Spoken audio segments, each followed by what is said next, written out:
Bill and Ben, the twin engines, worked between the China Clay Works and Rendon Docks at the end of Edward's branch line.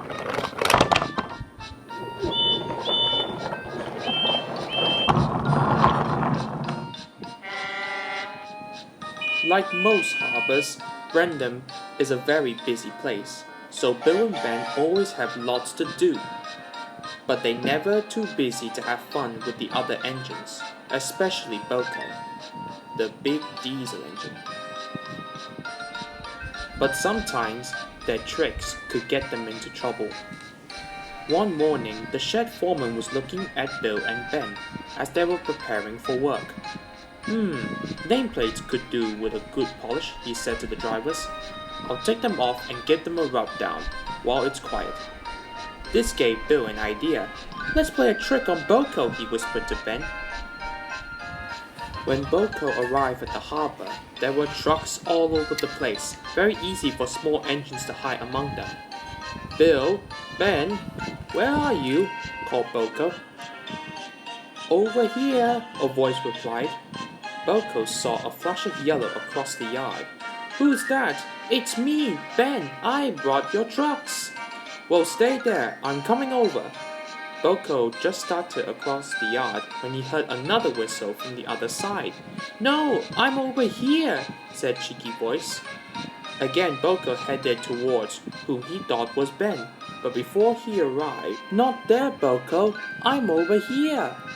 Oh dear, not again, groaned Boco. He tried to work out who was who, but with no nameplate, it was impossible.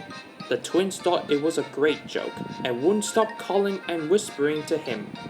At last, Boco lost patience. Look, whoever has got my trucks, will you please bring them over to me? I don't have time for this. In the end, the twins gave in and gave Boco his trucks.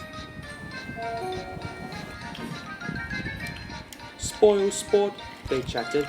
It was only a bit of fun. When Boco arrived at Wellswood, he met Edward and told him all about the twins. They wouldn't find it funny if someone played tricks on them all the time, he grumbled. How true, said Edward. But then he smiled. Actually, I got an idea. Listen to this.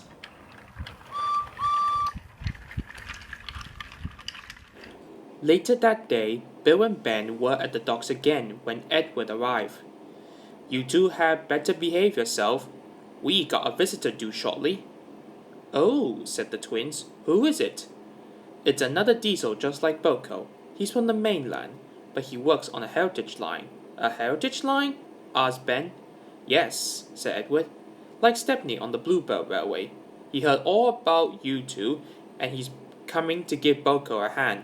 But he's very strict, so mind your P's and Q's. Mind our what? Asked Bill. He means no more tricks, laughed their drivers. Come along, back to work. Bill and Ben scunted off, while Edward smiled to himself. All afternoon, the twins kept a lookout for Boco's twin.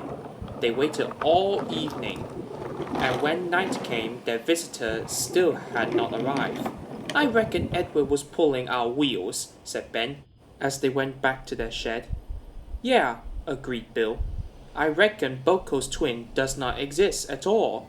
Oh, yes, I do, boomed the loud voice. Bill and Ben jumped. Who's there? They quivered. I'm Kobo, Boco's twin, and you must be Bill and Ben. I heard a lot about you two, and I know exactly how to deal with naughty engines like you, unless you do as you're told and get my trucks ready at 8 o'clock sharp tomorrow morning. Is that clear? Then, without waiting for an answer, the diesel rumbled away. Bill and Ben were unusually quiet that night. The next morning, at exactly 8 o'clock, Bill and Ben arrived at Rendon with their trucks. Peeking into the yard, they found a diesel waiting for them.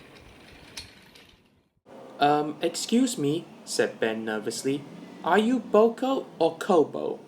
Don't worry, it's only me, chuckled Boco. Did you see my twin last night? Sort of, said Bill. Edward was right. He was very strict. And loud, added Ben. Did he sound like this? Boomed Boco. And then he began to laugh, loud and long. Suddenly the twins understood. So it was you!